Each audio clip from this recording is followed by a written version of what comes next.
Bem, nós voltamos com Wagner de Assis, ele que é o roteirista e diretor do espetáculo do filme A Menina Índigo e também do Nosso Lar.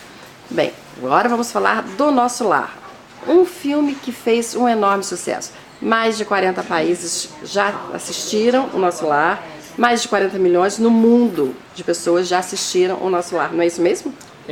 Na verdade, o cálculo é só no Brasil, 40 a 45 milhões de pessoas só no Brasil. No Brasil, ok. E a gente já, oficialmente, o filme já foi exportado, passou em festival ou no mercado em quase 40 países. Nosso Lar é um filme que retrata a história do Dr. André Luiz. E apesar de ter essa veia kardecista, espiritualista, ele também é um filme que tem sido assistido em países mais tradicionais, mais católicos, como Portugal, Itália, não é isso? O filme mostra claramente que o assunto, que é a base de sua história, que reverbera na doutrina espírita, é um assunto universal. O filme fala de um tema que todo mundo se interessa. E aí ele procura o tempo todo não ser um filme que tenha um rótulo, nem muito menos um indicativo de uma religião, de uma doutrina como o espiritismo. Ele tem a temática espírita dentro dele, porque a gente está falando de vida depois da morte, a gente está falando de reencarnação, a gente está falando de coisas que são postulados da doutrina espírita, mas também fazem parte de outras doutrinas. Então é incrível notar o quanto esse tema ele é universal e quanto ele atraiu pessoas do mundo inteiro.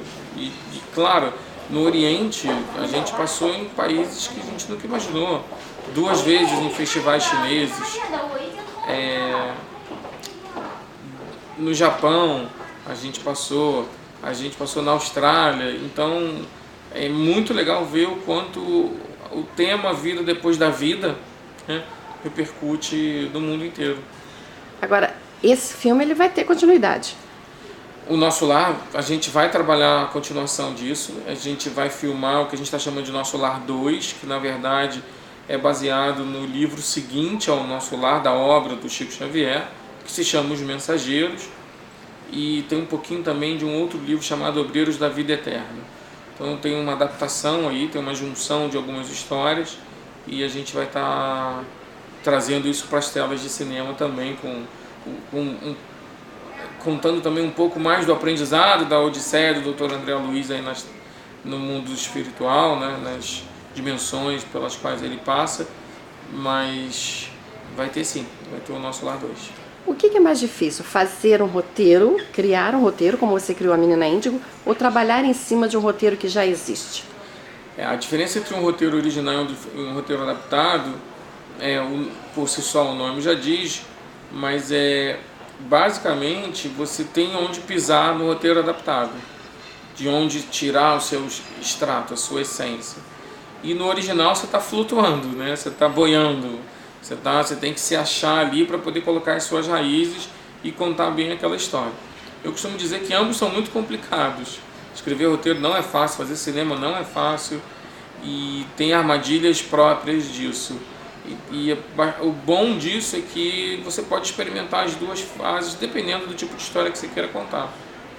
Você, agora dia 12 de outubro, estreia A Menina Índigo, mas sim, a partir de novembro você já está entrando de novo num set de filmagem, já começa a gravar um novo filme. A gente, dia 12 de outubro, estreia A Menina Índigo, e aí daqui umas 3 semanas, ou seja, no final de outubro, muito provavelmente a gente começa a pré-produção da cinebiografia do Allan Kardec. E aí é um filme específico sobre um homem e seu tempo, sobre um homem e suas descobertas. Mas, de novo, é um filme para todo mundo ver, porque claramente quem não conhece o Kardec vai se surpreender, não tenho a menor dúvida.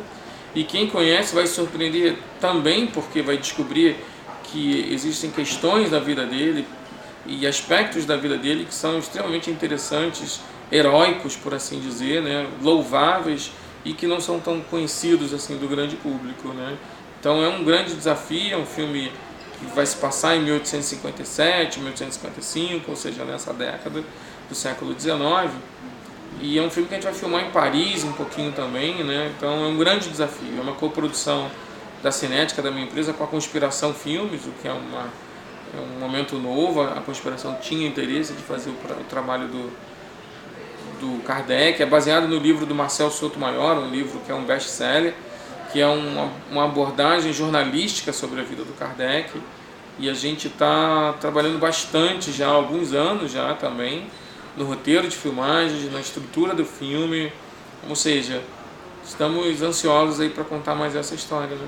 Elenco fechado, tudo direitinho, mas você vai contar pra gente ou não? Não, o elenco a gente não pode contar agora, mas a gente já está encaminhando o elenco e na hora certa a gente conta. E além do Kardec, o que já tem mais engatilhado? Porque eu sei que você não para. Os dois filmes importantes que devem ser frutos do nosso trabalho agora são o Kardec e o Nosso Lar 2, né?